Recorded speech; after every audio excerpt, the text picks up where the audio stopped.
नमस्कार. सध्या एकीकडे जर बघितलं तर दिवाळी मोठ्या उत्साहाने शहरामध्ये त्याचप्रमाणे काही भागामध्ये सेलिब्रेट होत आहे. मात्र शेतकऱ्यांना जे या ठिकाणी मोठा दिलासा सरकारने दिलेला नाही. एकंदरीत बघितलं तर जे कांद्याचे बाजारभाव खूपच कमी आहे. कांदा आता चहापेक्षाही स्वस्त झालेला आहे.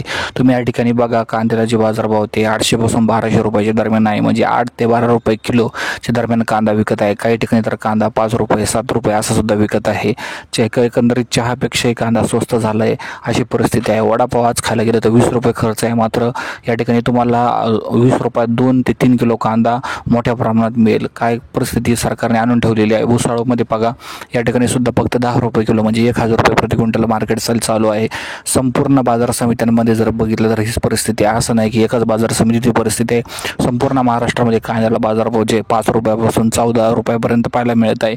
अत्यंत निराशाजनक बातमी शेतकऱ्यांसाठी आहे. सरकारने प्रयत्न केले पाहिजे, बाजारभाव वाढवले पाहिजे. धन्यवाद व्हिडिओ बघितल्याबद्दल.